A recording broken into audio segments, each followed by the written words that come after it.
তোমার মতো কত যুবক মারা যাচ্ছে, তোমার মতো কত যুবক ছেলে, তরুণ ছেলে রাতের বেলা ঘরে ঘুমায়, সকালবেলা তার ঘর থেকে লাশ বের হয়। এরকম চিত্র আছে না নাই? তোমাকে তো শয়তান পজিটিভলি ধোঁকা দিয়ে নামাজ থেকে বিরত রাখছে। তুমি কি জানো না দুনিয়াতে আসার জন্য সিরিয়াল লাগে, কিন্তু যাওয়ার জন্য কোনো সিরিয়াল লাগে না। তুমি দেখো, প্রথমে আসে দাদা, তোমার দাদা এসেছিলেন প্রথম, তারপরে তোমার বাবা, এরপরে তুমি দাদার ঘরের নাতি এসেছো। কিন্তু দুনিয়া থেকে যাওয়ার সিস্টেমটা বড় করুণ হয়। মাঝে মাঝে এমনও দেখা যায় সিরিয়াল ভঙ্গ করে দিয়ে নাতির লাশটাকে দাদাই কবরে শুয়ায়। এরকম আছে না নাই? তাহলে কোন ধোঁকায় পড়ে রইলেন আপনি? কেন আপনি নামাজে আসেন না? নামাজ পড়লে খুশি হন কে? নামাজ ছেড়ে দিলে খুশি হয় কে? আওয়াজটা তো খুব আস্তে হলো। নামাজ ছেড়ে দিলে খুশি হয় কে? আপনারাই বললেন নামাজ আদায় করলে আল্লাহ তাআলা খুশি হন, আর নামাজ ছেড়ে দিলে শয়তান খুশি হয়। প্রিয় কলিজার টুকরা যুবক ভাই, তরুণ ভাই, আমার বাবারা, সবাইকে আমি প্রশ্ন করছি, আজকে ফজরের নামাজটা ছেড়ে দিয়ে আপনি কাকে খুশি করেছিলেন? আজকে যোহরের নামাজটা ছেড়ে দিয়ে আপনি কাকে খুশি করেছিলেন? আজকে আসরের নামাজটা ছেড়ে দিয়ে কাকে খুশি করলেন? মাগরিবের নামাজটা ছেড়ে দিয়ে কাকে খুশি করলেন? এশার নামাজটা ছেড়ে দিয়ে কাকে খুশি করেছেন? প্রত্যেকটি দিন আপনি 5 ওয়াক্তের নামাজ এভাবে ছেড়ে দিচ্ছেন, আল্লাহ তাআলার কাছে কি জবাব দিবেন আপনি? কয় হুজুর নামাজ তো আমি পড়ি, মাঝে মাঝে তো আসে। আমাদের দেশে আসলে নামাজে সাধারণত 5 প্রকার পাওয়া যায়। কয় প্রকার? 5 প্রকার। দেখেন, ফরিদপুরেও এই ধরনের নামাজই আছে। 1 নাম্বার হচ্ছে সাপ্তাহিক নামাজ, পুরো সপ্তাহে আসে না, শুধুমাত্র শুক্রবার, ইয়াউমুল জুমআ, জুমার দিনে আসে। নাম্বার 2 নাম্বার হচ্ছে মাসিক নামাজি, গোটা বছর দেখা যায় না, শুধু রমজান মাস আসলে এরা এত বেশি মসজিদে আসে যে 5 ওয়াক্তের নামাজিরা তাদের কারণে আর সামনের কাতারগুলোতে যাওয়ার সুযোগই পায় না। এরকম মাসিক নামাজি আপনাদের এলাকায় আছে? 3 নাম্বার হচ্ছে সিজনাল নামাজি, সিজনে দেখা যায়, যেমন লাইলাতুল কদর কিংবা শবে বরাত, এ ধরনের কিছু গুরুত্বপূর্ণ ইবাদতে, গুরুত্বপূর্ণ কিছু রাতে এদের দেখা যায়, নতুবা দেখা যায় না। 4 নাম্বার হচ্ছে বার্ষিক নামাজি, শুধুমাত্র 2 ঈদ ছাড়া আর কোন নামাজে তাকে দেখা যায় না। আর 5 নাম্বার হচ্ছে জানাজার নামাজি, শুধু মানুষ মারা গেলে মাঝে মাঝে কোন জানাজায় যায়। তাহলে কয় প্রকার নামাজি আছে? 5 প্রকার নামাজ। এই 5 প্রকার নামাজি হচ্ছে অনিয়মিত নামাজি। অনিয়মিত, কেউ নিয়মিত না। এখন প্রিয় ভাইরা, আপনারা বলেন, এই 5 প্রকার অনিয়মিত নামাজিরা সফল, নাকি প্রত্যেক দিন যারা আল্লাহকে সাজদা দেয় নিয়মিত নামাজিরা সফল? কারা সফল? কোরআনে কারীমের 23 নম্বর সূরা সূরাতুল মুমিনুনের মধ্যে আল্লাহ তাআলা সফলকাম মুমিনদের কিছু কোয়ালিটি উল্লেখ করেছেন। সফলকাম মুমিনদের কোয়ালিটি গুলো বর্ণনা করে আল্লাহ তাআলা ওই সকল মুমিনদের জন্য জান্নাতুল ফেরদাউসের ওয়াদা করেছেন। আর তাদের গুণাবলী শুরু করতে গিয়ে আল্লাহ তাআলা নামাজের কথা বললেন, শেষ করতে গিয়ে আল্লাহ তাআলা আবার নামাজের কথা বললেন। قد أفلح المؤمنون الذين هم في صلاتهم خاشعون. Successful indeed are the believers, those who humble themselves in their prayer. সফলকাম হয়েছে তারা নামাজে বিনয় অবলম্বন করেছে যারা। সফলকাম মুমিনদের কোয়ালিটি গুলো বর্ণনা করতে গিয়ে আল্লাহ তাআলা শুরুতেই নামাজের খুশুয়ের কথা বললেন, এরপরে ধারাবাহিক ভাবে আরো কয়েকটি কোয়ালিটি বর্ণনা করে আল্লাহ তাআলা শেষ করলেন নামাজ দিয়ে। ওয়াল্লাযীনা হুম আলা সালাওয়াতিহিম ইউহাফিজুন, আর যারা 5 ওয়াক্ত নামাজ যথাযথভাবে হেফাজত করে, সংরক্ষণ করে। এবার আল্লাহ তাআলা তাদের ব্যাপারে বললেন, উলাইকা হুমুল ওয়ারিসুনাল্লাযীনা ইয়ারিসুনাল ফিরদাউসা হুম ফিহা খালিদুন। এরা হচ্ছে সেই জান্নাতের ওয়ারিস। 1 নম্বরের জান্নাত, জান্নাতুল ফিরদাউসের ওয়ারিস তারা এমন ভাবে হবে, বাবা মারা যাওয়ার পর বাবার সন্তানগুলো যেমন বাবার সম্পদের ওয়ারিস অটোমেটিক্যালি হয়ে যায়। 5 ওয়াক্ত নামাজি বান্দাগুলো যখন দুনিয়া থেকে বিদায় নেয়, তারাও ঠিক তেমনি ভাবে আল্লাহর জান্নাতুল ফেরদাউসের ওয়ারিশ হয়ে যায়।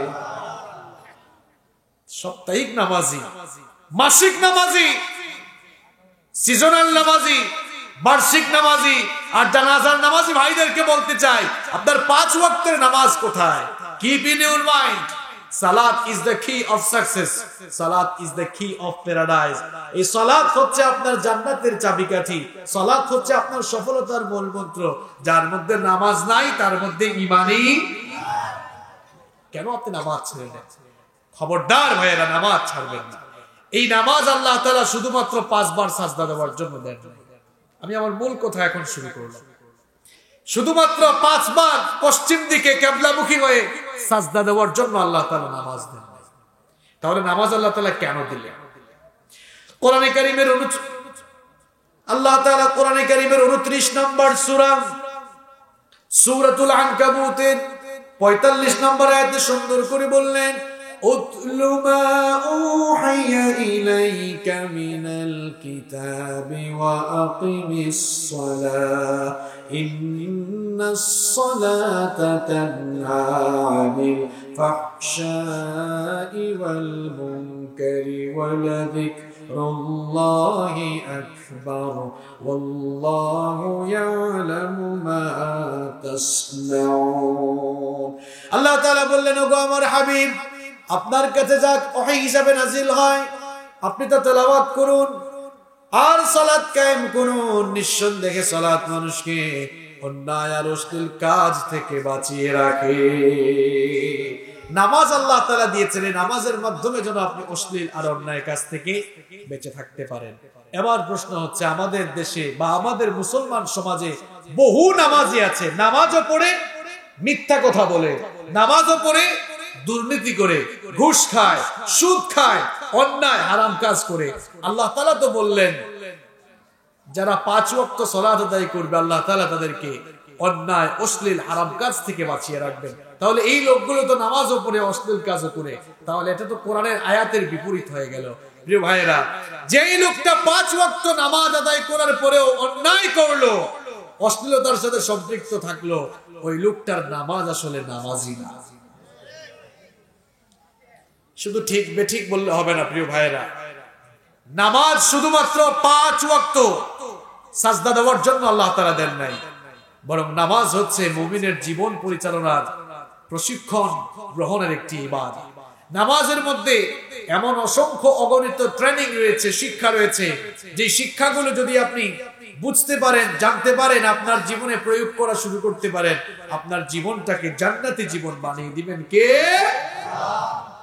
আপনারা নামাজে আসলেন, নামাজ পড়লেন, কিন্তু এই নামাজটা যে আল্লাহ তাআলা কেন দিলেন, নামাজের ভেতরে কোন কোন শিক্ষা লুকিয়ে আছে, সেই শিক্ষাগুলো আমরা জানলাম না, বুঝলাম না, বুঝার জন্য চেষ্টা করলাম না, জীবনে মানলাম না, প্রয়োগ করলাম না।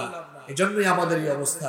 সম্মানিত ভাইয়েরা, এজন্য নামাজের ভেতরে কি কি শিক্ষণীয় বিষয় আছে সেগুলো আমাদেরকে জানার চেষ্টা করতে হবে। আমি তো সব বলতে পারবো না। আজ আপনাদের সামনে নামাজের মৌলিক 15টি শিক্ষা আমি তুলে ধরবো, এবং এমন 15টি শিক্ষা আপনাদের সামনে আমি তুলে ধরবো, বিশ্বাস করে এই 15টি শিক্ষা যদি আমরা আমাদের জীবনে বাস্তবায়ন করতে পারি, আমাদের ব্যক্তি জীবন যেমন সুন্দর হবে, পারিবারিক জীবন সুন্দর হবে, সমাজ এবং রাষ্ট্রীয় জীবনও সুন্দর হবে ইনশাআল্লাহ। আমাদের দেশে বহু জায়গায় তাফসীর হয়, ওয়াজ মাহফিল হয়, হুজুর নিজেও জানে না কোন বিষয়ে কথা বলে, শ্রোতা যারা আসে তারা নিজেরাও জানে না কোন বিষয়ে কথা হয়। আমাদের আলোচনা যেন সেরকম না হয়। আমরা যে বিষয় নিয়ে কথা বলতে চাচ্ছি সেটি হচ্ছে নামাজের মৌলিক 15টি শিক্ষা। আমরা যে বিষয় নিয়ে কথা বলবো একটু সবাই বলেন তো বিষয়টার নাম কি? নামাজের মৌলিক 15টি শিক্ষা।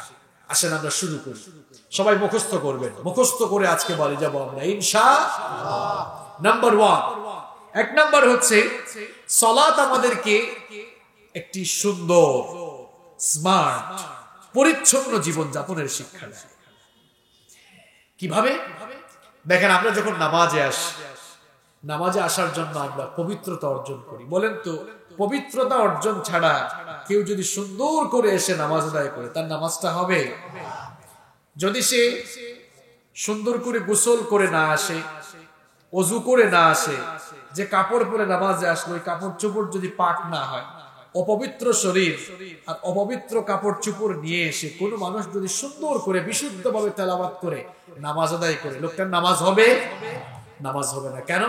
নামাজে আসার আগে যে কাজগুলো করা দরকার, পবিত্রতা অর্জন করা দরকার ছিল, কিন্তু লোকটা পবিত্রতা অর্জন করে নাই। আর মুসলিম শরীফের হাদিসে রাসূল করিম সাল্লাল্লাহু আলাইহি ওয়াসাল্লাম বলেছেন, লা তুকবালু সালাতুন বিগাইরি তুহুর, পবিত্রতা ছাড়া নামাজ আল্লাহর কাছে কবুলও হয় না। এটা আপনারা সবাই জানেন, কিন্তু আমি যে কথাটি বলতে চাচ্ছি, নামাজে আসার আগে যেমন আমরা পবিত্রতা অর্জন করি, এই জায়গা থেকে আপনাকে শিক্ষা নিতে হবে। নামাজ আপনাকে এই জিনিসটাই শেখাচ্ছে, নামাজ আপনাকে এই শিক্ষাটাই দিচ্ছে। একজন মুসলমান, একজন মুমিন নামাজে আসার জন্য যেমন পবিত্র হয়ে আসে, পরিচ্ছন্ন হয়ে আসে, একেবারে পরিষ্কার হয়ে আসে, নামাজের বাহিরেও একজন মুসল্লি গোটা জীবন ভর পরিষ্কার পরিচ্ছন্ন জীবন যাপন করবে, এই শিক্ষা নামাজ আমাদেরকে দিচ্ছে।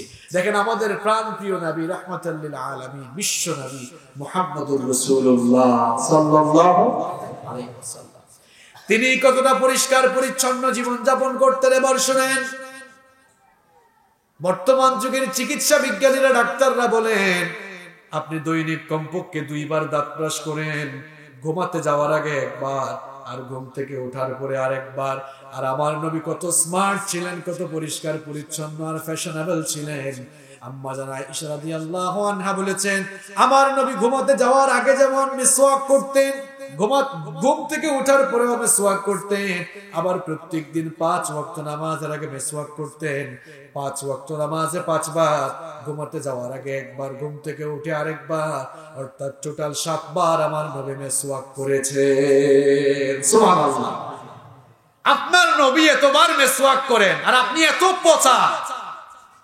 পচার ঘরের পচা, সারাদিন যায় দাঁত ব্রাশ করে, মিসওয়াক করে না। আপনি নামাজ থেকে কি শিখছেন? কথা বললে আপনার মুখ থেকে দুর্গন্ধ বের হয়। আপনি নামাজের শিক্ষাটাই তো নিতে পারছেন না।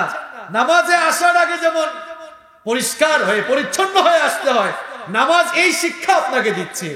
আপনি আপনার নিজের জীবন যাপনেও পরিচ্ছন্ন মানুষ হয়ে যান। শুধু মুখ পরিষ্কার না, নিজের শরীরটাকে আপনি গোসলের মাধ্যমে পরিষ্কার পরিচ্ছন্ন রাখবেন। দেখেন, রাসূল করিম বলেন সাল্লাল্লাহু আলাইহি ওয়াসাল্লাম, তিনি কত স্মার্ট থাকতেন, কত পরিষ্কার পরিচ্ছন্ন থাকতেন। ওনার সাহাবীদের মুখ থেকে আমরা শুনে নেই। বিশ্বনবী সাল্লাল্লাহু আলাইহি ওয়াসাল্লামের প্রিয় সাহাবী সাইয়েদনা আনাস রাদিয়াল্লাহু আনহু বলছেন, মা শামামতু আমবারান কাত্তু ওয়ালা মিসকান ওয়ালা শাইআন আতিয়াবু মিন রিহি রাসূলিল্লাহ সাল্লাল্লাহু আলাইহি ওয়াসাল্লাম। সাইয়েদনা আনাস রাদিয়াল্লাহু আনহু বলেছেন, বিশ্বনবী সাল্লাল্লাহু আলাইহি ওয়াসাল্লামের শরীর মুবারক থেকে আমরা যে সুগন্ধি পেতাম, আমরা যে খুশবু পেতাম, সেই সুগন্ধি আর খুশবু আমাদের কাছে মিশকে আম্বরের চাইতেও আরো বেশি প্রিয় ছিল। এখন আপনারা বলেন তো, মানুষের শরীর থেকে সুগন্ধ আসে পরিষ্কার থাকলে না অপরিষ্কার থাকলে? পরিষ্কার থাকলে। তার মানে এখান থেকে বোঝা যাচ্ছে, আনাস রাদিয়াল্লাহু আনহুর বক্তব্য থেকে স্পষ্ট বোঝা যাচ্ছে, বিশ্বনবী সাল্লাল্লাহু আলাইহি ওয়াসাল্লাম অত্যন্ত পরিষ্কার পরিচ্ছন্ন থাকতেন।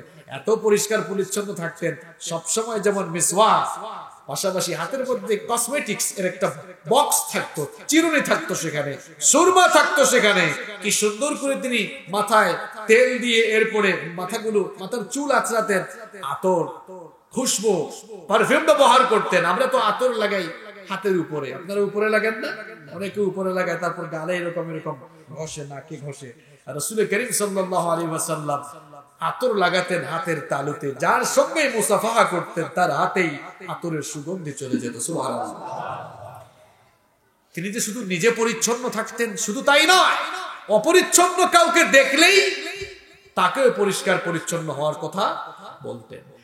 রাসূল করিম সাল্লাল্লাহু আলাইহি ওয়াসাল্লামের প্রিয় সাহাবী জাবির বিন আব্দুল্লাহ রাদিয়াল্লাহু আনহু বলছেন, একবার আমাদের মাঝে রাসূল করিম সাল্লাল্লাহু আলাইহি ওয়াসাল্লাম আগমন করার পর তিনি দেখতে পেলেন, ফারাআ রাজুলান শাঈতান ক্বাদ তাফাররাকা শা'রুহু। বিশ্বনবী সাল্লাল্লাহু আলাইহি ওয়াসাল্লাম লক্ষ্য করে দেখলেন, একজন লোক, তার মাথার চুল উস্কো খুস্কো, মাথার চুল আঁচড়ানো ছিল না, মাথার চুলগুলো উস্কো খুস্কো ছিল। এই অবস্থা দেখে রাসূল করিম সাল্লাল্লাহু আলাইহি ওয়াসাল্লাম বললেন, কি ব্যাপার, তোমার মাথার চুলগুলো উস্কো খুস্কো কেন? মাথাটা আঁচড়ানোর জন্য তুমি কি কোনো চিরুনি পাও নাই? সুবহানাল্লাহ। আবার আরেক লোককে দেখলেন কাপড়ের মধ্যে ময়লা লেগে আছে, সাথে সাথেই বললেন, কি ব্যাপার, তোমার কাপড়ের মধ্যে ময়লা কেন? কাপড়টা ধোয়ার জন্য তুমি কোনো পানি পাও নাই নাকি? এভাবে রাসূল করিম সাল্লাল্লাহু আলাইহি ওয়াসাল্লাম নিজে যেমন পরিচ্ছন্ন জীবন যাপন করতেন, তেমনি অপরিচ্ছন্ন কাউকে দেখলে পরিচ্ছন্ন জীবন যাপনের ব্যাপারে উৎসাহিত করতেন। সুবহানাল্লাহ। এই নামাজ আপনাকে এই শিক্ষাটাই দিচ্ছে, আপনি যেন পরিষ্কার পরিচ্ছন্ন থাকেন, আপনার মাথার চুল উস্কো খুস্কো যেন না থাকে, আপনার শরীরে যেন ময়লা না থাকে, আপনি যেন সবসময় পরিষ্কার থাকেন, পরিচ্ছন্ন থাকেন। এই শিক্ষা নামাজ আপনাকে দিচ্ছে। কারণ নামাজে আসার আগে 1 নাম্বার কাজই হচ্ছে পবিত্রতা অর্জন করা। আপনার বাড়ির আশেপাশে এত নোংরামি, এত ময়লা, আর রাসূল করিম সাল্লাল্লাহু আলাইহি ওয়াসাল্লাম বলেন, তাহিরু আফনিয়াতাকুম, তোমাদের ঘর বাড়ির আঙ্গিনা তোমরা পরিষ্কার রাখো। এজন্য আমি প্রায় প্রোগ্রামে আফসোস করে বলি, আমার দেশে মুসলমান আছে, ইসলাম নাই। আর পশ্চিমা অনেক দেশে মুসলমান নাই, কিন্তু ইসলাম আছে।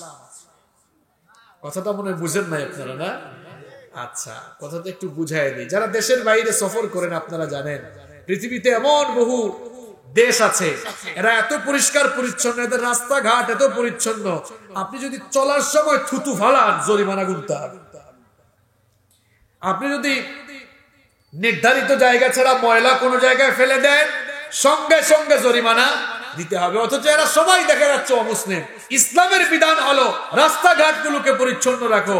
বুখারীর বর্ণনায় বিশ্বনবী বললেন, ইমাতাতুল আযা আনিত তারিকি সাদাকা, কেউ যদি রাস্তা থেকে কোনো ময়লা আবর্জনা ফেলে দেয়, আল্লাহ তাআলা তার আমলনামায় সাদাকার সমান সওয়াব দান করে দিবেন। সুবহানাল্লাহ তো পড়লেন, কিন্তু আমল তো করেন না আপনারা। রাস্তাঘাটে কুকুর পড়ে থাকে, বিড়াল পড়ে থাকে, কুকুরের পায়খানা, বিড়ালের পায়খানা, আপনি নাক ঢেকে চলে যান। আপনি বলেন যে আমি এটা ফেলবো কেন, এই দায়িত্ব তো আমার না। যারা শহরে থাকেন তারা মনে করে এটা সিটি কর্পোরেশনের দায়িত্ব। আমি একবার আমার বাসা থেকে বের হয়ে দেখলাম বৃষ্টির কারণে, অতিবৃষ্টির কারণে পানি জমে আছে, মানুষের চলাফেরা করতে কষ্ট হচ্ছে। কিছু ইট সেখানে দিলেই মানুষেরা চলাফেরা করতে পারতো। তো সবাই দেখলাম চলাফেরা করছে, সবাই চলাফেরা করছে, কিন্তু কেউ দিচ্ছে না। পরে আমি নিজের হাতে সেখানে ইট লাগিয়ে দিলাম, যাতে মানুষের চলাফেরাটা সুগম হয়। মাঝে মাঝে কষ্টদায়ক বস্তু পেলে আমরা নিজেরা রাস্তা থেকে সেটা ফেলে দিই। ফেলে দিলে কি হবে? ওই যে হাদিসটা তো আমাদের জানা আছে, সৎকার সমান সওয়াব আল্লাহ আমলনামায় দান করবে। সুবহানাল্লাহ। তো ইসলামের বিধান হলো ঘর বাড়ির আঙ্গিনা যেমন পরিষ্কার থাকবে, রাস্তাঘাট পরিষ্কার থাকবে। 90% মুসলমানের দেশ, এত অপরিচ্ছন্নতা, এত নোংরামি। এজন্যই বলেছি এই দেশে মুসলমান আছে কিন্তু ইসলাম নাই। আমেরিকায় যান, মুসলমান আছে সেখানে, সংখ্যায় খুব কম, সংখ্যালঘু ওখানে মুসলমান, অমুসলিমরা বেশি, খ্রিস্টান সেখানে বেশি, ইসলাম নাই সেখানে। সেখানে মুসলমান নাই, কিন্তু ইসলামের এই বিধানটা আছে। আমরা এমন মুসলমান, আমাদের ঘর বাড়িতে ঢুকাও যায় না, এত অপরিষ্কার অপরিচ্ছন্ন আমরা থাকি। এরকম অপরিষ্কার অপরিচ্ছন্ন থাকতে আপনাকে বলা হয় না। ইসলাম বলেছে আত-তুহুরু শাতরুল ঈমান, পরিষ্কার পরিচ্ছন্নতা তোমার ঈমানের একটা পার্ট, ঈমানের অংশ। সুবহানাল্লাহ। তো নামাজ আপনাকে 1 নাম্বার এই জিনিসটাই শিখাতে চায়, ভাই পরিষ্কার পরিচ্ছন্ন জীবন যাপন করতে হবে। আমাদের মধ্যে অনেক আলেমরাই আছেন, চলাফেরা গেটআপ দেখলে যাদেরকে দেখে আমরা ইসলাম শিখবো, যারা হচ্ছেন নবীগণের ওয়ারিস, নবী রাসূলদের উত্তরসূরি, দেখা যায় তাদের কাপড় চোপড়ে ময়লা থাকে না। আপনি নবীজির সিরাত পড়ে দেখেন, স্মার্ট আর ফ্যাশনেবল থাকা মানে এই নয় যে প্রত্যেকদিন নতুন নতুন কাপড় পরবেন। পরিষ্কার পরিচ্ছন্ন থাকার মানে হলো আপনার যা আছে তাই পরেন, কিন্তু সেটাকে পরিষ্কার পরিচ্ছন্ন করে পড়তে হবে। এটা আমার কথা নয়, নামাজ আপনাকে এই শিক্ষাটাই দিচ্ছে। নামাজের 2 নাম্বার শিক্ষা হচ্ছে, নামাজ আমাদেরকে দ্বিতীয় যে শিক্ষাটা দেয়, নামাজ আমাদেরকে একত্রিত হয়ে ঐক্যবদ্ধ জীবন যাপনের শিক্ষা দেয়। নামাজ তো জামাতের সাথে ফরজ করা হয়েছে, আজান হয়ে যাওয়ার পর আপনি একা একা নামাজ আদায় করতে পারবেন, এজন্য আপনাকে মসজিদে যেতে হবে। ওয়া আকিমুস সালাতা ওয়া আতুজ যাকাতা ওয়ারকাউ মা'আ রাকিঈন, সালাত কায়েম করো, যাকাত দাও, আর যারা রুকু করে তাদের সাথে গিয়ে রুকু করো। এই যে মসজিদে গিয়ে জামাতের সাথে আপনারা নামাজ আদায় করলেন, এখান থেকে কি শিক্ষা নিলেন বলেন তো? নামাজ থেকে বের হয়ে তো আমরা কত দোলাদুলি করি, আমাদের মধ্যে এত দোলাদুলি শুধুমাত্র ছোটখাটো মাসআলাগত ইখতিলাফি কিছু মাসআলার কারণে, আমাদের মধ্যে ছোটখাটো মতপার্থক্যের কারণে আমরা বিভিন্ন দল বানিয়েছি। আমরা কেউ আহলে হাদিস, আমরা কেউ খেলাফত, আমরা কেউ চরমুনাই, আমরা কেউ জামাত, আমরা কেউ গরম সুন্নি, কেউ ঠান্ডা সুন্নি। এত দল কেন? কেউ বুকে হাত, কেউ নাভিতে হাত। যে নাভিতে হাত বাঁধে সে বুকে যারা হাত বাঁধে তাকে দেখতে পারে কেন? এমনটা হবে কেন? আপনি আপনার মনটাকে একটু উদার করতে পারেন না? ভিন্ন মতের প্রতি আপনার শ্রদ্ধাবোধ নেই কেন? বুকে বাঁধার হাদিস যেমন আছে, নাভিতে বাঁধার হাদিসও তো আছে। যে যেটা করছে করুক, আপনি বাধা দেন কেন? আজ আমরা একত্রিত না থাকার কারণে, একই প্ল্যাটফর্মে না থাকার কারণে অমুসলিমরা, ইসলাম বিদ্বেষীরা আমাদের মাথার উপরে কাঁঠাল ভেঙে খাচ্ছে। আমরা আমাদের পূর্বপুরুষদের ইতিহাস ভুলে গিয়েছি। আমাদের পূর্বপুরুষরা গোটা দুনিয়াকে নেতৃত্ব দিয়েছে, শাসন করেছে। আমরা তাদের উত্তরসূরি। আজ গোটা দুনিয়ায় মার খেতে খেতে অধঃপতনের অতল তলদেশে নিপতিত হচ্ছি। এর কারণ কি জানেন? এর কারণ একটাই, আমরা আমাদের মূল আদর্শ থেকে দূরে সরে গিয়েছি, আল্লাহর কোরআন থেকে দূরে সরে গিয়েছি। আমরা ছোট বড় বিভিন্ন দলে উপদলে বিভক্ত হয়ে আজ এই অধঃপতনের অতল তলদেশে নিপতিত হয়েছে। আমরা ছিলাম সিংহের জাতি, এখন সিংহের মাথার উপরে ইঁদুর উঠে খেলাধুলা করছে। প্রিয় ভাইয়েরা, ছোটখাটো মতপার্থক্যের কারণে কারো প্রতি কেউ ঘৃণা ছড়ানো যাবে। আল্লাহ রাব্বুল আলামিন বললেন, ওয়াতাসিমু বিহাবলিল্লাহি জামিআন ওয়া লা তাফাররাকু। ঐক্যবদ্ধ হয়ে আল্লাহর রজ্জুকে, আল্লাহর দ্বীনকে তোমরা ধারণ করো। আর এই শিক্ষাটা নামাজ আমাদেরকে দেয়।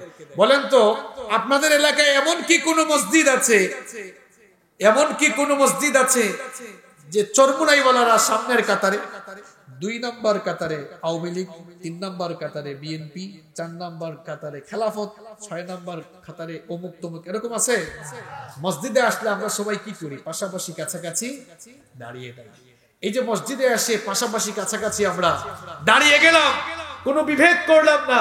মসজিদ থেকে বের হওয়ার পরেও যদি আমাদের মধ্যে এই বিভেদটা না থাকতো, তাহলে আজ আমাদের এই এত অধঃপতন আসতো না। নামাজ আমাদেরকে এই শিক্ষাটাই দিচ্ছে, আমরা যেন মুসলমান যারাই কালেমা পড়েছি, আমরা যেন ঈমানের ক্ষেত্রে, ইসলামের ক্ষেত্রে আমরা যেন একই ছাতার নিচে থাকি।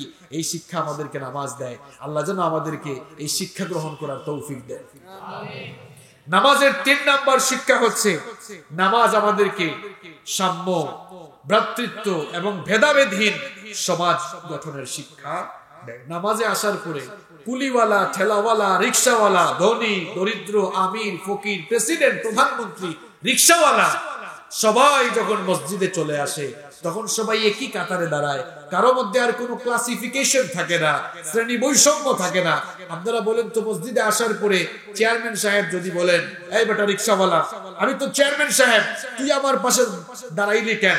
আমার পাশে দাঁড়ানোর তোর কোনো যোগ্যতা নেই। এই কথা বলতে পারবে? বলতে পারবে? যদি বলেও ফেলে, রিক্সাওয়ালা বলবে, মিয়া চেয়ারম্যান, তোমার চেয়ারম্যানগিরি তোমার পরিষদে গিয়ে দেখাও। এটা মসজিদ, এটা আল্লাহর ঘর, এখানে তুমিও যেমন আল্লাহর গোলাম, আমিও আল্লাহর।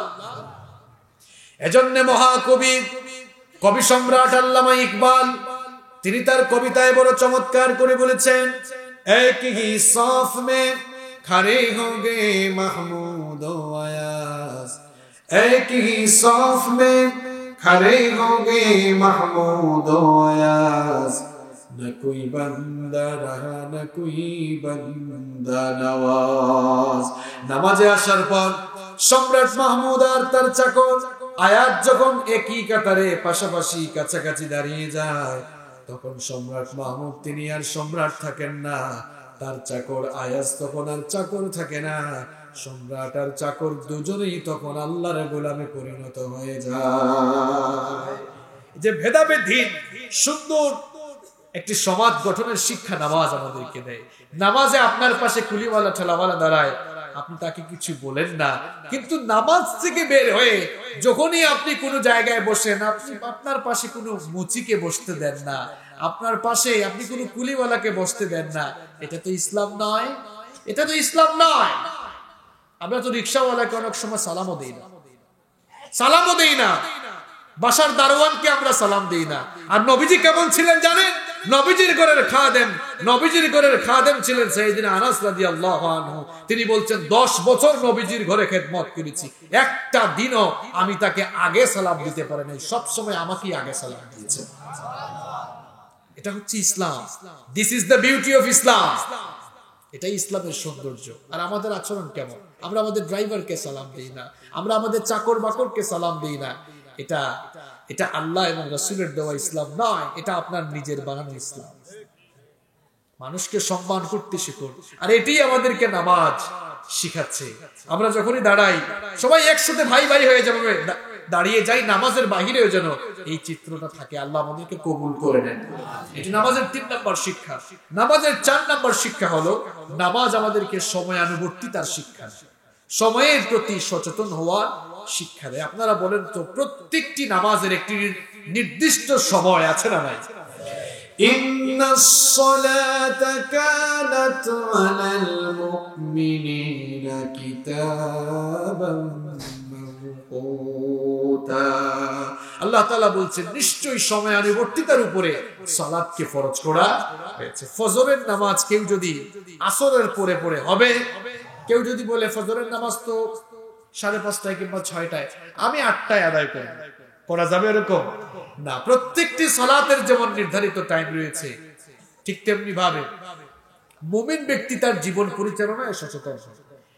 নামাজ তো আল্লাহ তাআলা চাইলে এরকম ফরজ করতে পারতেন যে সবার উপরে 5 ওয়াক্ত নামাজ ফরজ, তবে সেটা টাইম বাই টাইম না, যে কোনো এক সময় তোমরা তোমাদের মতো 5 ওয়াক্ত একবারেই পড়ে ফেলবে। আমার কথা কি আপনারা বুঝতে পারছেন? নামাজ তো এভাবে আল্লাহ তাআলা ফরজ করতে পারতেন যে তোমরা এক কাজ করবে, এই 5 ওয়াক্তের নামাজ একসাথে আদায় করো। এটা আমাদের জন্য সহজ হইতো না? একবারে দাঁড়াইয়া 5 ওয়াক্তের নামাজ আদায় করো। কিন্তু টাইমে দিলেন কেন? টাইমে আল্লাহ এজন্য দিয়েছেন যে প্রত্যেকটা টাইম হইলে যেমন নামাজে চলে আসেন, আপনি যেন আপনার জীবন পরিচালনায় যেই টাইমে যেই কাজ করা দরকার সেই টাইমে যেন আপনি সেই কাজটা করেন। আমাদের দেশের মানুষ, আমরা তো 90% মানুষ মুসলমান, সময়ের প্রতি আমরা এত অসচেতন। কয়েকটা অসচেতনতার প্রমাণ আপনাদেরকে দেখাই। দেখেন প্রিয় ভাইয়েরা, এই বিশ্বে যতগুলো দেশ কিংবা জাতি বা সভ্যতা উন্নতি করেছে, এরা প্রত্যেকেই সময়কে কাজে লাগিয়েছে, সময়ের প্রতি তারা সচেতন হয়েছে। যেমন গত কিছুদিন আগে আমি ইউটিউবে দেখলাম জাপানের একটা ট্রেন একটি স্টেশন থেকে ছেড়েছে। বলা হয়েছে যে 7 মিনিট 50 সেকেন্ডে এই ট্রেনটা গিয়ে অমুক স্টেশনে থামবে।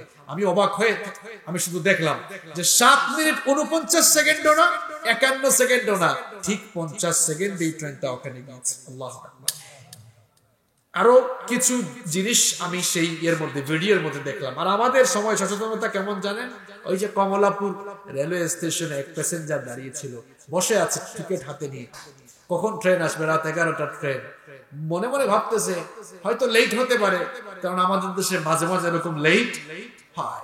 হঠাৎ করে দেখলো ঠিক 11টায় ট্রেনের হুইসেল শোনা যায়। বলতেছে এটা বাংলাদেশে সম্ভব? 11টায় ট্রেন চলে আসছে। খুব খুশি হয়ে যখন উঠলো, ব্যাগ হাতে নিল, ট্রেনে উঠবে, আর একজন বলতেছে ভাই রে এত খুশি হইস না, এটা গতকাল 11টার ট্রেন, আজকে 11টায় এসেছে। আমাদের কোনো অনুষ্ঠান যদি আরম্ভ হয়, যদি লিফলেটে লেখা থাকে কিংবা ব্যানারে যদি থাকে লেখা বিকাল 3টায় শুরু হবে, পাবলিক বুঝে এটা 5টায় শুরু হবে। এই যে সময়ের প্রতি আমাদের অসচেতনতা, সময়ের প্রতি আমাদের এত গাফলতি, এটা কোন মুমিনের জীবনে এইরকম সময়ের প্রতি অসচেতনতা, এই ধরনের সময়ের প্রতি গাফলতি, এটা মোটেও কাম্য নয়। সালাত আপনাকে সময়ানুবর্তিতার শিক্ষা দিচ্ছে। একজন মুমিন কখনোই সময়কে অযথা নষ্ট করতে পারে না। আমাদের জীবনের সময় এত বেশি গুরুত্বপূর্ণ। সময় হচ্ছে আইস অর্থাৎ বরফের মতো গলে গলে ক্ষয় হয়ে যায়। আমার আপনার জীবনের সময়টাও এত গুরুত্বপূর্ণ। আমার আপনার জীবনের গুরুত্বপূর্ণ সময়গুলো বরফের মতো গলে গলে ক্ষয় হয়ে যাচ্ছে। এই জন্য সময়টাকে নষ্ট করা যাবে না। একজন ভালো পরীক্ষার্থী যেমন পরীক্ষার হলে ঢোকার পরে তার প্রত্যেকটি সময়কে যথাযথ কাজে লাগায়, ঠিক তেমনি ভাবে বান্দারা আমৃত্যু তারা তাদের জীবন পরিচালনায় সময়ের প্রতি সচেতন হয়ে প্রত্যেকটি মুহূর্তকে তারা কাজে লাগায়। ঠিক কি না? নামাজ আপনাকে এই সময় সচেতনতার শিক্ষা দিচ্ছে। স্কুল কলেজ বিশ্ববিদ্যালয়ের ভাইয়েরা, তোমরা তো যখন পড়া দরকার তখন পড়ো না। আমরা অনেকেই আছে খাওয়ার সময় খাওয়া খাই না, ঘুমানোর সময় ঘুমাই না। যুবক ছেলেরা সারা রাত জেগে থাকে, 2টা 3টা হয়ে যায়, সে ঘুমায় না। ইয়াং ছেলে 20-22 বছর বয়স, তার চেহারার মধ্যে বিচি উঠতে উঠতে অবস্থা খারাপ, গাল টাল ভেঙে গেছে একদম এরকম। তোমার গাল ভেঙে গেল কেন? এমন অবস্থা কেন? তুমি সারা রাত কি করো? রাত তো আল্লাহ তাআলা ঘুমানোর জন্য দিয়েছেন। ওয়াজআলনা নাওমাকুম সুবাতা, ঘুমকে আল্লাহ তাআলা শান্তির বাহন বানিয়েছেন। না ঘুমায়া তুমি সারা রাত ফেসবুকে থাকো। ফেসবুকে কি পেয়েছো? যারা বেশি বেশি রাত জাগে এদের চেহারা খারাপ হয়ে যায়, এদের চেহারা লাবণ্য কমে যায়, এদের মাইগ্রেনের প্রবলেম দেখা দেয়, এদের যৌন শক্তি কমে যায়। এরাই বিয়ের পরে বউ আর রাখতে পারে না, বউ তো তার কাছে স্যাটিসফাইড না। অন্যদিকে এজন্যই পরকীয়া বাড়ছে। আল্লাহ আমাদেরকে সঠিক সমঝ দান করুন। নামাজ আমাদেরকে সময়ানুবর্তিতার শিক্ষা দিচ্ছে। নামাজ আমাদেরকে 5 নম্বর যে শিক্ষা দেয়, নামাজ আমাদেরকে আনুগত্য আর বন্দেগীর শিক্ষা দেয়। দেখেন, প্রত্যেকটি টাইম হয়ে গেলে আমরা যেভাবে কাজকর্ম বন্ধ করে দিয়ে নামাজে যাই, এই বিধানটা কার? এই বিধানটা কার? ঠিক তেমনি ভাবে আল্লাহ তাআলার প্রত্যেকটি বিধি নিষেধ মেনে আপনি যদি জীবন পরিচালনা করতে পারেন, এটি হচ্ছে আল্লাহ তাআলার গোলামীর নমুনা। সালাত আপনাকে সেই শিক্ষাটা দিচ্ছে। আপনি সালাতে যেমন আনুগত্য, দাসত্ব আর বন্দেগীর উদাহরণ পেশ করবেন, ঠিক তেমনি ভাবে আপনার জীবন পরিচালনার প্রত্যেকটি জায়গায় আল্লাহর দাসত্ব, আনুগত্য এবং আনুগত্যের বাস্তবায়ন আপনি করবেন। নামাজের 6 নম্বর শিক্ষা হচ্ছে নামাজ আমাদেরকে পর্দার শিক্ষা দেয়। নামাজ আমাদেরকে কিসের শিক্ষা দেয়? পর্দার শিক্ষা দেয়। কেমনে? নারী হোক পুরুষ হোক, সতর না ঢেকে নামাজ আদায় করে নামাজ হবে? তাহলে নামাজের মধ্যে সতর ঢাকা এটি নামাজের অন্যতম একটি ফরজ। তা আপনি শুধুমাত্র নামাজের মধ্যে সতর ঢাকলেন, আপনি পর্দা রক্ষা করলেন, আর নামাজের বাহিরে আপনি বেপর্দা হয়ে চললেন, বেপর্দার মতো জীবন যাপন করলেন। বুঝতে হবে আপনার নামাজটা আসলে নামাজই না, নামাজ থেকে মূল শিক্ষাটা আপনি নিতে পারেন নাই। আর পর্দা তো শুধু নারীদের জন্য নয়, 14 জন নারী ছাড়া অন্যান্য নারীদের সাথে আপনার অপ্রয়োজনে কথা বলাও হারাম। আপনি যদি তার সাথে অপ্রয়োজনে আপনি যদি কথা বলেন, কুদৃষ্টি দেন, তাহলে সেটা কি পর্দার খেলাফ হয় না? অবশ্যই হয়। আপনারা আপনাদের মা বোনদেরকে পর্দা করাবেন। নামাজ তো পর্দার শিক্ষা দিচ্ছে আপনাদেরকে। আমরা অনেকেই পর্দা করাই না। ইসলামের কথা বললে, কোরআন হাদিস দিয়ে বুঝাইলে অনেক মানুষ বুঝতে চায় না। এত বেপর্দা হয়েছে আমরা, নিজের বউকে পর্দায় আমরা রাখি না। নিজের বউয়ের সৌন্দর্য মানুষকে আমরা দেখাচ্ছি, নিজের আমার খুশি হয়। নিজের বউয়ের ফটো ফেসবুকে আপলোড দেয়, ফেসবুকে আপলোড দেওয়ার পরে মানুষ তার বউয়ের ফটো দেখে কমেন্টস করছে, ওয়াও, জোস, ফ্যান্টাস্টিক, অ্যামেজিং। আবার কমেন্টের রিপ্লাই দিচ্ছে থ্যাংক ইউ। থ্যাংক ইউ বলে না, থ্যাংক ইউ বলে। আপনার বউয়ের সবকিছু দেখে মানুষ বলে থ্যাংক ইউ, আপনার ভালো লাগে না? কিরকম নাদান, কিরকম বেহায়া। এক ভাই তার বউ নিয়ে বের হয়েছে। এই যে আসার সময় একটা বাজার দেখলাম, বাজারের নামটা কি? বাখুন্ডা বাজার। বাখুন্ডা বাজারে দাঁড়িয়ে আছে, গাড়ির জন্য অপেক্ষা করছে, বউ সাথে। ছোট ভাই একটা দেখে বললো, এলাকার ছোট ভাই, কি ব্যাপার ভাই, ভাবির এই অবস্থা কেন?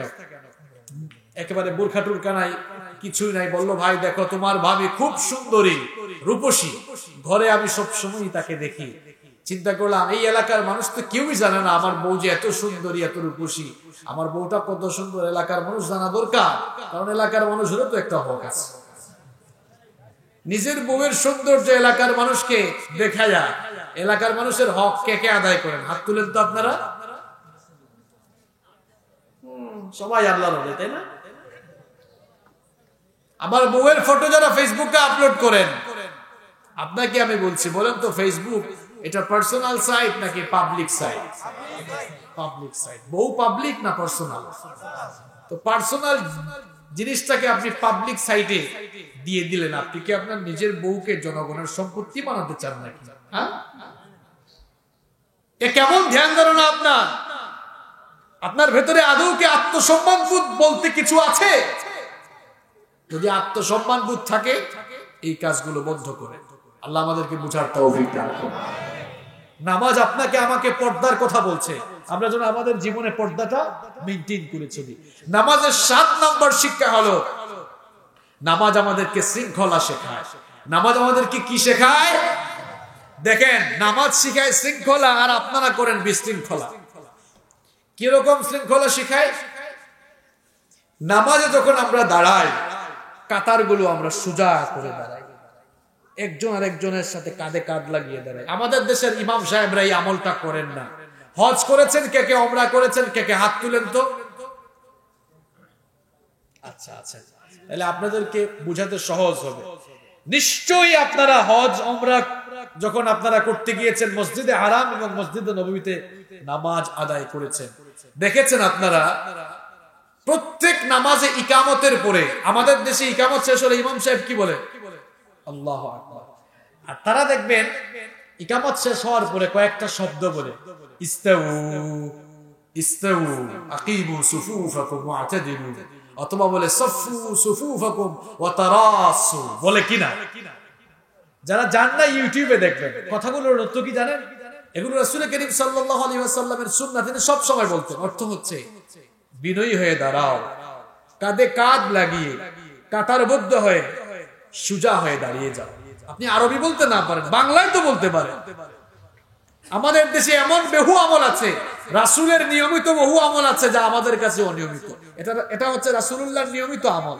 আমরা বলি, যেখানে আমরা নামাজ ইমামতি করি, বলি ইস্তাউ ইস্তাউ ওয়াতাদিলু ওয়াকিমু সুফুফাকুম সফু সুফুফাকুম ওয়া তারাসু। প্রয়োজনে এটার বাংলা সহ বলে দেন। আমাদের দেশে আসসালামু আলাইকুম ওয়া রাহমাতুল্লাহ, আসসালামু আলাইকুম, আল্লাহু আকবার, এরকম হুজুর আছে না নাই? কি ব্যাপার ভাই, এত তাড়াহুড়া কেন?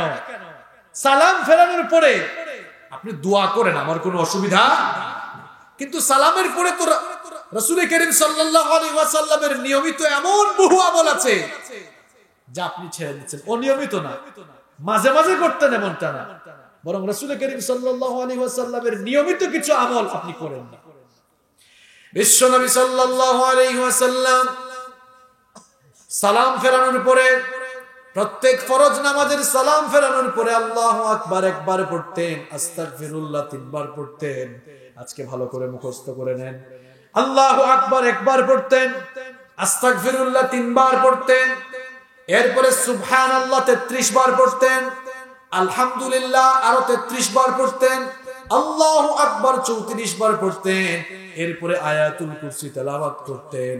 প্রত্যেক ফরজ নামাজের পরে আয়াতুল কুরসি বিশ্ব নবী সাল্লাল্লাহু আলাইহি ওয়াসাল্লাম এজন্যই পড়ার কথা বলেছেন, মান ক্বারাআ আয়াতুল কুরসি দুবুরা কুল্লি সালাতিন মাকতুবা লাম ইয়ামনাহু মিন দুখুলিল জান্নাতি ইল্লাল মাউত।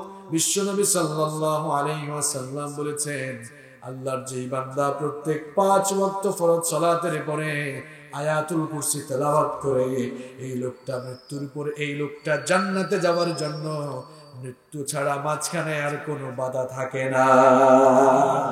লোকটা মরে না, এই জন্য জান্নাতে যায় না। সুবহানাল্লাহ। এরপরে বিশ্বনবী সাল্লাল্লাহু আলাইহি ওয়াসাল্লাম দোয়া করতেন, আল্লাহুম্মা আনতাস সালাম ওয়া মিনকাস সালাম তাবারাকতা ইয়া যাল জালালি ওয়াল ইকরাম। আরো অনেক দোয়া করতেন, লাহুল মুলকু ওয়া লাহুল হামদু ওয়া হুয়া আলা কুল্লি শাইইন। এই যে আমলগুলো, এগুলো কোথায় বলেন? কই গেল এগুলো? কোথায় গেল এগুলো? এগুলো কি রাসূল করিম সাল্লাল্লাহু আলাইহি ওয়াসাল্লাম মাঝে মাঝে করতেন না সব সময় করতেন? এই আমলগুলো নাই। আল্লাহ তাআলা আমাদেরকে এই আমলগুলো করার তৌফিক দেন। আপনারা করবেন তো? আবার রিপিট করি, আল্লাহু আকবার একবার, আস্তাগফিরুল্লাহ, সুবহানাল্লাহ কয়বার, আলহামদুলিল্লাহ কয়বার, আল্লাহু আকবার, মাশাআল্লাহ, মনে রেখেছেন। তারপরে আয়াতুল কুরসি পড়বেন, আল্লাহুম্মা আনতাস সালাম ওয়া মিনকাস সালাম, এটা পড়বেন, লাহুল মুলকু ওয়া লাহুল হামদু, এটা পড়বেন। আরো বেশ কিছু দোয়া আছে, দোয়াগুলো পাঠ করব ইনশাআল্লাহ। আমি যেটা বলছিলাম, নামাজ আমাদেরকে শৃঙ্খলা শেখায়। আমরা নামাজে বাঁকা হয়ে দাঁড়াই না, লাইনগুলো বাঁকা করি না, শৃঙ্খলার সাথে দাঁড়াই, কোনো আওয়াজ করি না। তবে কেউ কেউ আওয়াজ করে, যেমন কিছু কিছু জায়গায় আছে ইমাম সাহেব যখন তেলাওয়াত একটু লম্বা করেন, মুসল্লি পেছন থেকে সিগন্যাল মারে। ফরিদপুরে এরকম মানুষ আছে, বিশেষ করে শেষ বৈঠকে তাশাহুদে যদি মুসল্লি আগে শেষ করে ফেলে একটু সিগন্যাল দেয়, মানে হচ্ছে হুজুর আমি আমার কাম শেষ করে ফেলছি, আপনার কাম আপনিও শেষ করে ফেলছেন। এরকম যদি ইমাম সাহেবকে আপনি সিগন্যাল মারেন, আপনার নামাজ নষ্ট হয়ে, নামাজ আপনাকে আমাদেরকে শৃঙ্খলা শিখাচ্ছে, সোজা হয়ে দাঁড়াই। নামাজে আমরা লাইনগুলো বাঁকা করি না, কিন্তু এই নামাজি মানুষগুলোই দেখবেন, নামাজে আমরা কোনো ঠেলাঠেলি করি, হ্যাঁ ঠেলাঠেলি করি না। এই মানুষগুলো দেখবেন কোথাও কোনো লাইনে দাঁড়ানোর দরকার হলে কার আগে কে যাবে, বিশৃঙ্খলা আছে না নাই? আছে। যদি বলো বসেন, যায় দাঁড়িয়ে, যদি বলি দাঁড়ান, যায়। কি শিখলেন আপনি নামাজ থেকে আমাকে বলেন, কি শিখলেন আপনি নামাজ থেকে? নামাজ আপনাকে শৃঙ্খলা শেখাচ্ছে, ভারসাম্যপূর্ণ জীবনযাপন শেখাচ্ছে। নামাজের 8 নম্বর শিক্ষা হলো, এটা কি বলবো না বাদ দিয়ে দিব? হ্যাঁ, এখন থেকে যে 7টা বললাম আরো 8টা বাকি আছে, 8টা সবগুলাই কিন্তু সেনসিটিভ। বলবো তো, জায়গা মতো আসলাম না। নামাজের 8 নম্বর শিক্ষা হচ্ছে, নামাজ আমাদেরকে নেতা নির্বাচনের শিক্ষা দেয়। আমি আগেই বলেছিলাম যে নামাজ ব্যক্তি জীবন, পারিবারিক জীবন, সমাজ জীবন, রাষ্ট্রীয় জীবন, সবকিছু কেমনে পরিচালনা করবেন, সব শিক্ষা নামাজ দেয়। কারণ নামাজ জীবন পরিচালনার একটি সামগ্রিক প্রশিক্ষণের নাম। নামাজের 8 নম্বর শিক্ষা হলো, নামাজ আমাদেরকে নেতা নির্বাচন শিখায়। নেতা কিভাবে, কোন যোগ্যতার ভিত্তিতে নেতা নির্বাচন করতে হবে, এই শিক্ষা আমাদেরকে নামাজ দেয়। এই লেসন নামাজ আমাদেরকে দেয়। এখন জবাবগুলো আপনারা দিবেন। বলেন তো, কারো যদি কোরআন তেলাওয়াত অশুদ্ধ হয়, কিংবা কেউ যদি নামাজের আহকামগুলো না জানে, কিংবা চরিত্রের সমস্যা থাকে, এমন লোককে কি আপনারা আপনাদের ফরিদপুরের কোন মসজিদের ইমাম বানাবেন? ইমাম বানানোর জন্য আপনারা কি করেন? হুজুরের তেলাওয়াত শুদ্ধ কিনা, হুজুর কামিল পাশ করেছেন কিনা, দাওরা পাশ করেছেন কিনা, মাসআলা মাসালাগুলো জানেন কিনা, হুজুরের বউ পর্দা থাকে কিনা, এটাও আপনারা দেখেন। একজন ইমাম সাহেব আপনার তো কিছু আপনারা দেখেন, কিন্তু মুসলমান নামাজের বাহিরে সমাজ পরিচালনার ইমাম বানাবার ক্ষেত্রে কেন আপনি দেখেন না যে এই লোকটা নামাজি কিনা, এই লোকটা সুদ খায় কিনা, ঘুষ খায় কিনা, দুর্নীতিবাজ কিনা, টেন্ডারবাজ কিনা, চাঁদাবাজ কিনা? আমরা নামাজের ইমাম আর সমাজের ইমাম আজকে আলাদা করে দিয়েছি বলে গোটা দুনিয়ায় মুসলমানদের অধপতন শুরু হয়েছে। মুসলমানদের জীবনাচার ছিল এমন, আমার নবী মসজিদে নববীর ইমাম যেমন ছিলেন, তেমনি মদিনা রাষ্ট্রেরও ইমাম অর্থাৎ প্রেসিডেন্ট ছিলেন।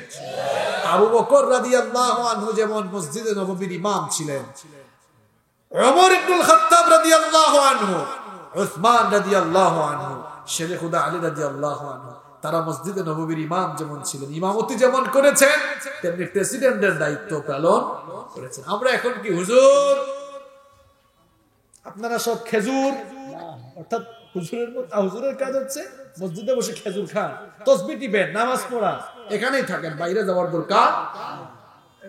আল্লাহর কসম, এটা রাসূলুল্লাহর ইসলাম নয়, এটা আপনার ইসলাম হতে পারে। রাসূলুল্লাহর ইসলাম হচ্ছে যিনি মসজিদে ইমামতি করবেন তিনি সমাজকে নেতৃত্ব দিবেন, এটা রাসূলুল্লাহর ইসলাম। আর আপনার ইসলাম মসজিদের হুজুর, আপনি সমাজ নিয়ে কথা বলতে পারবেন। রাষ্ট্রের ইমাম, সমাজের ইমাম, সমাজের দায়িত্ব তো তারা পাবে যারা ইমামতিরও যোগ্যতা রাখে। কথা কি অবাস্তব বললাম নাকি? যেমন একটা কেউ কথা কেউ আপনি যুক্তি খণ্ডন করতে পারবেন আপনি? এটা রাসূলুল্লাহর ইসলাম নয়। যদি রাসূলুল্লাহর ইসলাম আমার আপনার ইসলামের মতো হইতো যে আমরা মসজিদ নিয়ে থাকি আর আপনারা সব নেন, তাহলে রাসূলের চাচা আবু জেহেলের সাথে রাসূলের এত দুশমনি থাকতো না। রাসূল সাল্লাল্লাহু আলাইহি ওয়াসাল্লাম যদি বলতেন যে চাচা আপনি সব চালান, আমি আমার মসজিদ, কাবা শরীফ এগুলা নিয়ে থাকি, আবু জেহেল বলতো ভাতিজা আহ বুকে আসো, তোমার শুধু খতিব না, আরো কিছু বানাবো, হাদিয়া তুফাও দিব। ঝামেলাটা হইল কেন? ঝামেলা এই জন্যই হয়েছে চাচা, আপনার নীতিতে সব চলবে না। সব চলবে কার আইনে? আবু জাহেল বলল, দেখছো আমার ভাতিজা কি কয়, ধরো, নির্যাতন চালাও। নির্যাতনের স্টিম রোলার চালানো হয়েছে। প্রিয় ভাইয়েরা, নামাজ আপনাকে নেতা নির্বাচনের শিক্ষা দিচ্ছে। আপনি যেভাবে অযোগ্য কাউকে আপনার নামাজের ইমাম বানাবেন না, তেমনি অযোগ্য কাউকে আপনি আপনার সমাজ কিংবা রাষ্ট্রের নেতাও বানাতে পারবেন। এই শিক্ষা নামাজ আমাকে দিচ্ছে। নামাজের 9 নাম্বার শিক্ষা হলো, নামাজের 9 নাম্বার শিক্ষা হলো, নামাজ আমাদেরকে নেতার প্রতি আনুগত্য শিখায়। কষ্ট হচ্ছে আপনাদের? আমরা কিন্তু শেষ পর্যায়ে চলে আসতেছি। নামাজের 9 নাম্বার শিক্ষা বলছি। নামাজের 9 নাম্বার শিক্ষা হচ্ছে, নামাজ আমাদেরকে নেতার প্রতি আনুগত্য শিখায়। ইমাম সাহেব যখন নামাজে দাঁড়ান, আমরা সবাই কিন্তু নামাজে মুসল্লির কয়েক লক্ষ, কিন্তু ফলো করে কয়জনকে? কথা কন না কেন, কয়জনকে? ইমাম সাহেব যখন রুকুতে যায়, তখন আপনি কি সাজদায় যেতে পারবেন? তাহলে লক্ষ লক্ষ মুসল্লি অনুসরণ করে এক ইমামের। এই যে নামাজ আমাদেরকে, ইমাম মানেই তো নেতা, নেতার প্রতি আনুগত্য শিখাচ্ছে। নেতার প্রতি কি শিখাচ্ছে? ইসলামী রাষ্ট্রে যদি কেউ দায়িত্ব পালন করে, তার প্রতিও আনুগত্য পোষণ করা আপনার আমার দায়িত্ব থাকবে। তবে অন্ধ আনুগত্য করা যাবে, এবারেও ইসলাম নিষেধাজ্ঞা দিয়েছে। যেমন ওমর ইবনুল খাত্তাব রাদিয়াল্লাহু আনহু খলিফা নির্বাচন হওয়ার, ওমর ইবনুল খাত্তাব রাদিয়াল্লাহু আনহু খলিফা নির্বাচিত হওয়ার পর দাঁড়িয়ে বক্তব্যে বলেছিলেন, আমি যতক্ষণ কোরআন সুন্নাহর পথে চলবো, ততক্ষণ তোমরা আমাকে অনুসরণ করবা। যখনই কোরআন সুন্নাহ থেকে বিচ্যুত হয়ে যাব, তখন আমাকে আর মানবা না। হয় আমাকে ঠিক করে দিবা, নইলে আমাকে আর অনুসরণ করবা। নামাজের 10 নাম্বার শিক্ষা হচ্ছে, নামাজ নেতৃত্বের প্রতি সংশোধনেরও শিক্ষা দেয়। আপনার ইমাম সাহেব এশার নামাজ 4 রাকাত, যদি 4 রাকাত পড়ার পরে আরেক রাকাত পড়ার জন্য দাঁড়িয়ে বলে আল্লাহু আকবার, আপনি মানবেন নাকি লোকমা দিবেন?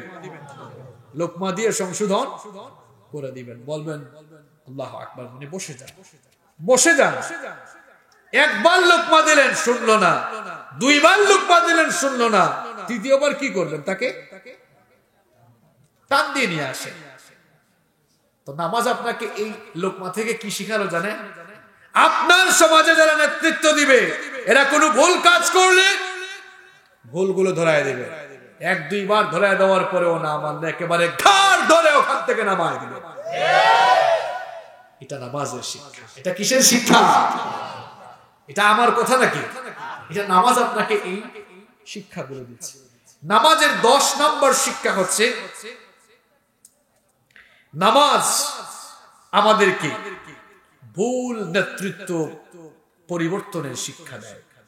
কোন ইমাম যদি ভুল করে ফেলে, তাকে আর ইমামতিতে রাখবেন? নিয়ে যেমন আসবেন, ঠিক তেমনি ভাবে কেউ নেতৃত্ব দিতে গিয়ে ভুল করলে আমরাও তাকে চেঞ্জ করে দিব।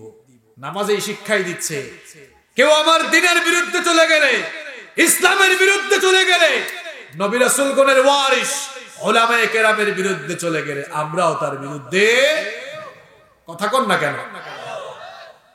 নামাজের 12 নম্বর শিক্ষা হচ্ছে, নামাজ আমাদেরকে ধৈর্যের শিক্ষা দেয়। নামাজ আমাদেরকে কিসের শিক্ষা দেয়? ধৈর্যের শিক্ষা দেয়। কিরকম ধৈর্য? নামাজে দাঁড়ালেন, ইমাম সাহেব লম্বা তেলাওয়াত শুরু করেছেন। বিশেষ করে ধৈর্যটা শেখা যায় রমজান মাসে তারাবি থেকে বেশি, তাই না? খতম তারাবি চললে ধৈর্যটা কি জিনিস বোঝা যায়। শেষ করার আগ পর্যন্ত আমরা কেউ যাই না, এই যে ধৈর্য ধরে আমরা থাকি। আমাদের জীবন চলার পথে অনেক মুসিবত আসবে, অনেক বিপদ আসবে। জীবন চলার পথে বাধা আসলে, মুসিবত আসলে আপনিও ধৈর্য ধারণ করে চলবেন। এই শিক্ষাটাও আমাকে আপনাকে নামাজ দিচ্ছে। নামাজের 13 নম্বর শিক্ষা হচ্ছে, নামাজ আমাদেরকে জীবন সংশোধনের শিক্ষা দেয়। নামাজ আমাদেরকে জীবন সংশোধনের কি দেয়? শিক্ষা দেয়। কিরকম? আমাদের নামাজ যদি কোনো কারণে, নামাজ যদি কোনো ভুল হয়, সেই ভুল নামাজটাকে সহি করার একটা পদ্ধতি আছে। পদ্ধতিটা কি? সাজদায়ে সাহু, তাই না? সাহু সাজদা দিয়ে নামাজটাকে যেমন ঠিক করে ফেলা যায়। প্রিয় ভাইয়েরা, এখান থেকে কি শিক্ষা? আপনার নামাজটা ভুল হয়ে গেছে, ভুল হওয়ার পরে আপনি সাহু সাজদার মাধ্যমে নামাজটাকে কি করলেন? ঠিক করে ফেললেন। এখান থেকে আপনার জীবনে একটি বড় শিক্ষা রয়েছে, সেটা হচ্ছে জীবন চলার পথে শয়তান আপনাকে ধোঁকা দিয়ে পাপ করাই ফেলতে পারে, কিন্তু আপনি আর ভুলে বিপদ না থেকে আপনিও জীবন সংশোধনের জন্য তাওবা করে আপনি আল্লাহর দ্বীনের রাস্তায় ফিরে আসতে। পাপ করাটা দূষণীয় নয়, বরং পাপ করে পাপের পথে চলতে থাকাটা হচ্ছে দূষণীয়। এই জন্য তিরমিজি শরীফের বর্ণনায় বিশ্বনবী সাল্লাল্লাহু আলাইহি ওয়াসাল্লাম বলেছেন, কুল্লু ইবনে আদম খাত্তাউন ওয়া খায়রুল খাত্তাইন আত-তাওয়াবুন। মানুষ মাত্রই গুনাহগার, মানুষ মাত্রই পাপী, কিন্তু পাপিষ্ঠ গুনাহ করা মানুষগুলোর মধ্যে তারাই আল্লাহর কাছে পছন্দনীয়, যারা গুনাহ করার পর আল্লাহর কাছে তাওবা করে ফেলে। সুবহানাল্লাহ। গুনাহ করে ফেললে আপনি আল্লাহর কাছে তাওবা করে ফেলবেন। আপনি হয়তো মনে করতে পারেন, আমি তাওবা করলে আল্লাহ আমাকে মাফ করবেন কিনা, আমি তো শত শত ওয়াক্তের নামাজ ছেড়ে দিয়েছি, আমি তো মিথ্যা কথা বলেছি, আমি তো অনেক অন্যায় করেছি, এখন আমি ভালো হয়ে যেতে চাই, আল্লাহ আমাকে মাফ করবেন কিনা, ক্ষমা করবেন কিনা। আপনার জেনে রাখা দরকার, আপনার পাপ, আপনার গুনাহ যদি হয় খাল, বিল, নদ, নদী আর পুকুরের পানির সমান, আমার আল্লাহর দয়া হলো সমুদ্র আর মহাসমুদ্রের পানির সমান। আপনার গুনাহ যদি হয় বিশাল ওই পাহাড়ের সমান, আমার আল্লাহর দয়া হলো সুবিস্তৃত আকাশের সমান। আপনার গুনাহ যদি হয় সুবিস্তৃত আকাশের সমান, আপনার জেনে রাখা দরকার, আমার আল্লাহর দয়া হলো তার আরশের সমান। এজন্য আপনি পাপ করে ফেললে ইস্তেগফার করবেন, তাওবা করবেন কার কাছে?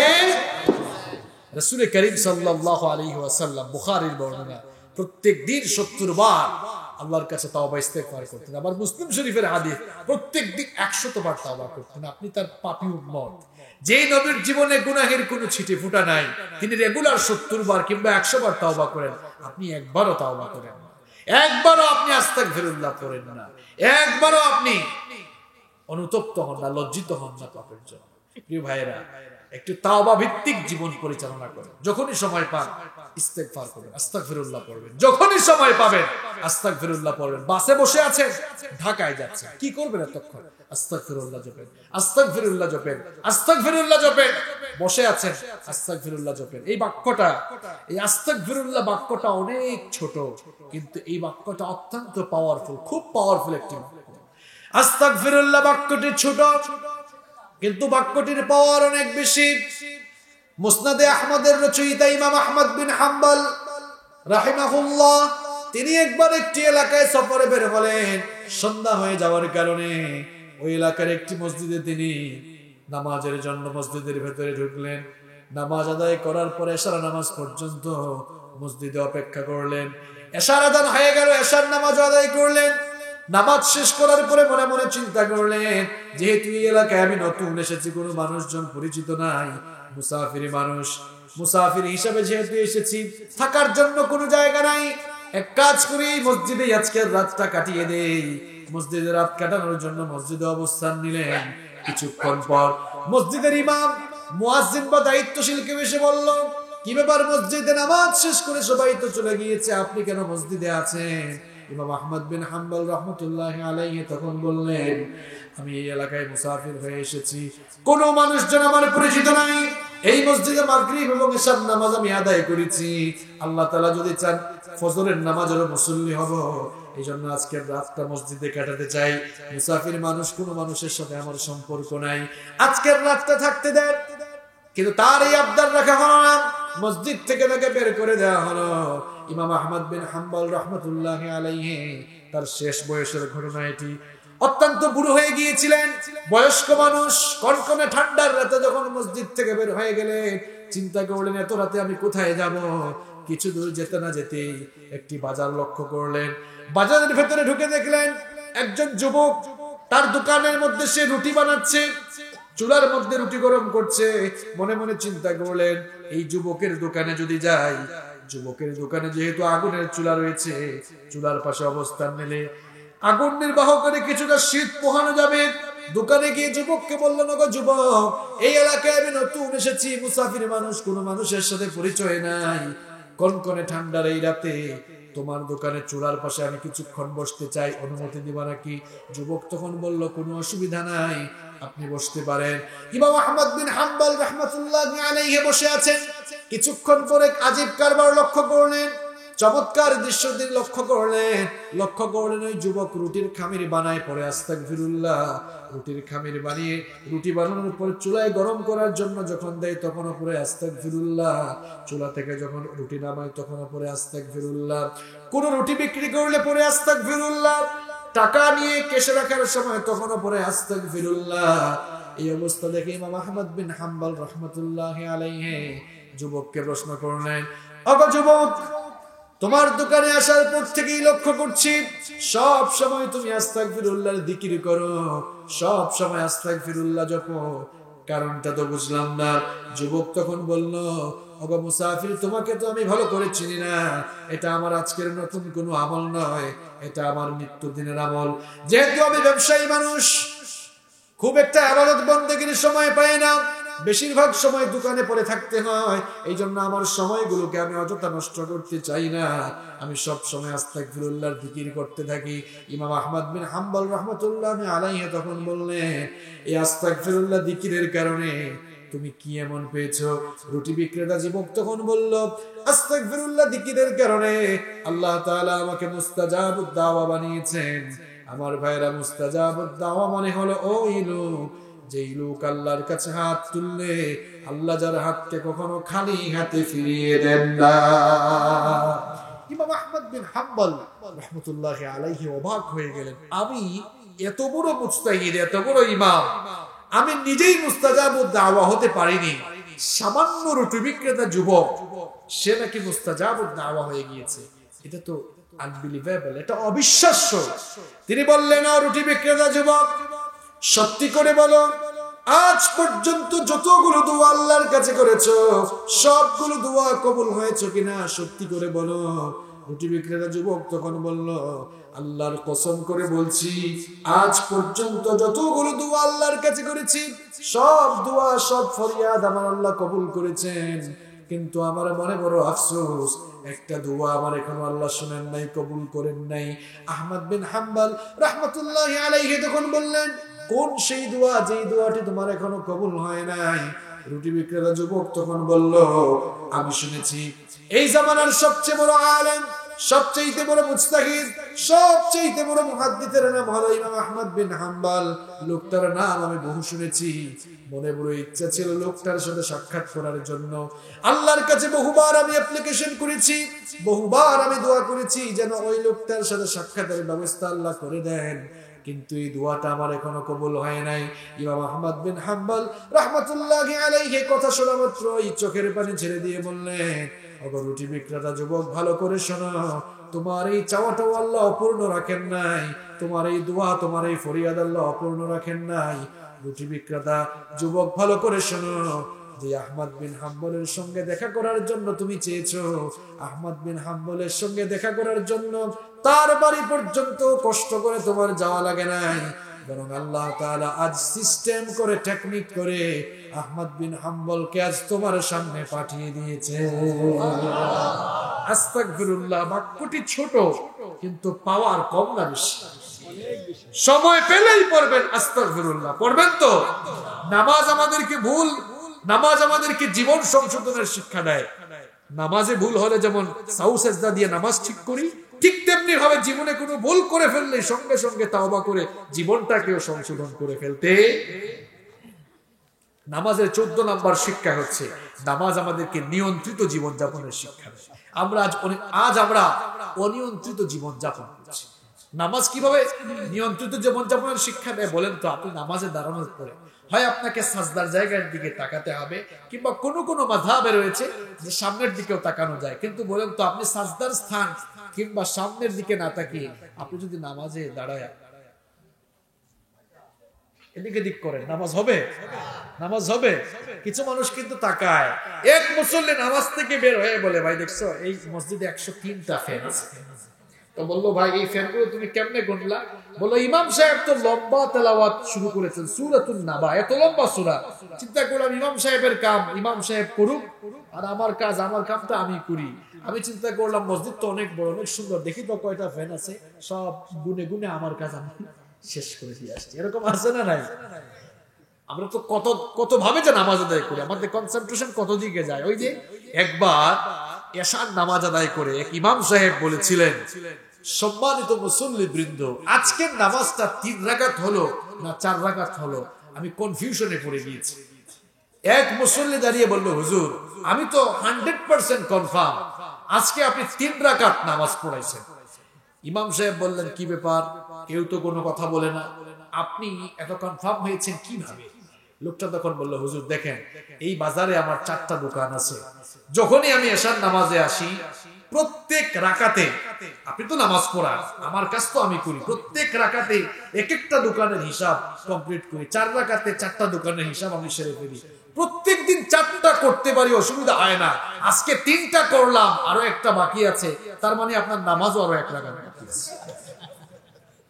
তো এই যে আমাদের কনসেন্ট্রেশন ডাইভার্ট হয়ে যায়, অন্যদিকে চলে যায়, এরকম নামাজে হওয়া যাবে না। নামাজে যেমন আপনি সাজদার দিকে তাকাবেন, রুকুতে গেলে সাজদার স্থানের দিকে তাকাচ্ছেন, সাজদায় গেলে কোন কোন বর্ণনা আছে যে আপনি নাকের দিকে তাকাচ্ছেন, তাই না? তো এই যে নামাজে যেমন অনিয়ন্ত্রিত হওয়া যায় না, তেমনি জীবন যাপনে অনিয়ন্ত্রিত হওয়া যাবে না। ইসলাম যেগুলোকে হালাল করেছে সেটা আপনি গ্রহণ করবেন, অনিয়ন্ত্রিত হয়ে যাবেন না, যেটা হারাম করেছেন সেটা বর্জন করবেন। নামাজের 15 নম্বর শিক্ষা হচ্ছে সবচেয়ে বেশি গুরুত্বপূর্ণ, নামাজ আপনাকে কোরআনিক জীবন গঠনের শিক্ষা দেয়। নামাজ আপনাকে কোরআন অনুযায়ী জীবন গঠনের শিক্ষা দেয়। বলেন তো, কেউ যদি নামাজে দাঁড়ানোর পরে কোরআন থেকে তেলাওয়াত না করে বুখারী শরীফ থেকে তেলাওয়াত করে নামাজ হবে? আল্লাহু আকবার, আলহামদুলিল্লাহি রাব্বিল আলামিন, আল্লাহু আকবার পরে শুরু করেছে এবার। আন আবি হুরায়রা রাদিয়াল্লাহু আনহু قال قال رسول الله صلى الله عليه وسلم, মানে বুখারী শরীফ থেকে হাদিস শুরু করেছে, নামাজ হবে কেন? ওটা তো বুখারী শরীফ, অনেক দামি কিতাব, হবে না কেন? নামাজে কোরআন থেকেই তেলাওয়াত করতে। প্রিয় ভাইরা, নামাজে যেমন কোরআন থেকে তেলাওয়াত করতেই হবে, একজন ঈমানদার মৃত্যুর আগ পর্যন্ত তার ব্যক্তি জীবন, পারিবারিক জীবন, সমাজ জীবন, অর্থনৈতিক জীবন, তার রাজনৈতিক জীবন, রাষ্ট্রীয় জীবন, সবকিছু কোরআন দিয়েই পরিচালনা করতে। এটা নামাজের শিক্ষা। আপনি নামাজ আদায় করলেন, নামাজ থেকে বের হওয়ার পরে ফুটবল মার্কার সমর্থনে মিছিলে বের হলেন, অথচ ফুটবল মার্কার লোকটা কোরআন মানে না, হাদিস মানে না, ইসলাম মানে না। কোন জাতের নামাজি আপনি? কোন জাতের নামাজি আপনি? নামাজে যেমন কোরআন থেকে তেলাওয়াত না করলে নামাজ হয় না। নামাজ এটা দিয়ে আপনাকে, নামাজ তো আমি আলোচনার শুরুতেই বলেছিলাম শুধু 5 বার উস্তা খেয়ে, উস্তা বুঝেন তো আপনারা? এলাকায় উস্তা বলে নাকি কিছু বলে, এক এক এলাকা তো এক এক আঞ্চলিক ভাষা। আমি তো চট্টগ্রামে থাকি, কিন্তু আমার হোম ডিস্ট্রিক্ট সিলেটে, এটা জানেন আপনারা? এক এক অঞ্চলের এক এক ভাষা। আমি যে অঞ্চলে থাকি এটা ভাষা এক ধরনের, আর সিলেট এটার ভাষা আরেক ধরনের। বাংলা ভাষা আহত হয়েছে, কিন্তু সিলেটে একদম হাত পা ভেঙে গেছে। সিলেটে যদি আপনি যান, আপনাকে বলবে কিতাব আবাই সাব্বালানি আয়ুক্কা সাক্কা বক্কা জাক্কা। বুঝছেন কিছু আপনারা? বুঝে ফেলছেন না? খাইছেন নি? আইছেন না কিতা? অনেক কিছু বুঝছেন না, বাপরে বাপ, সকলটা বুঝলে তো হইতো না। আবার আপনি যদি নোয়াখালীতে যান, নোয়াখালীর ভাষা কিন্তু আরো সুন্দর। আপনারা পান খান না? পান না খাইতে বলবে একটু হান আছে না, হান। আপনাকে পান বলবো না, বলবে কি? পানি বলে না, তারা বলে হানি। হানি খাইবেন? হানি। আমি একবার মাহফিলে গিয়েছি, তো প্রচন্ড ঠান্ডা, তো খুব কুয়াশাও পড়েছে। তো আমি শীতের মধ্যে বসে আছি, এক লোক এসে বললো, হুজুর হানি খাইবেন? হানি। আমি ভাবলাম লোকটা মনে হয় শিক্ষিত, হানি মানে তো মধু, তাই না? ভাবলাম মনে হয় মধুর কথা বলছে। বললাম ভাই তাড়াতাড়ি নিয়ে আসেন।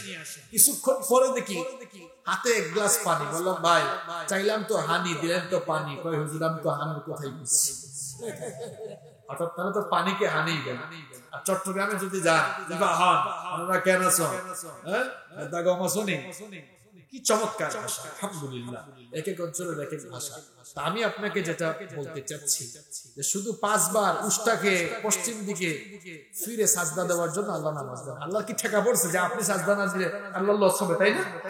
গাছের পাতা যে এরকম নড়াচড়া করে, আপনি কি মনে করছেন ওটা শুধু নড়াচড়া করছে? প্রত্যেকটি মুহূর্তে আল্লাহর জিকির করছে। দুনিয়াতে আল্লাহকে সাজদা দেওয়ার জন্য আল্লাহর অগণিত সৃষ্টিকুল রয়েছে। আল্লাহ শুধু আপনাকে সাজদা দেওয়ার জন্য সৃষ্টি করেন। 5 ওয়াক্ত নামাজ শুধু সাজদা দেওয়ার জন্য আল্লাহ দেন নাই, 5 ওয়াক্ত নামাজ দিয়েছেন। এই যে বললাম, নামাজে যেরকম কোরআন থেকে তেলাওয়াত করবেন, এই কোরআন দিয়ে নিজের গোটা জীবনকে গঠন করবেন, তখনই বুঝা যাবে যে আপনি সত্যিকারের নামাজ। এবং ওই আয়াত, যে আয়াত আজকে প্রথম পরে আলোচনা শুরু করেছিলাম, মনে আছে আয়াতটা? প্রত্যেক জুমায় আপনারা শুনুন আয়াতটা, বলেন তো, ইন্নাস সালাতা তানহা, ওটা কি সবার মুখস্থ?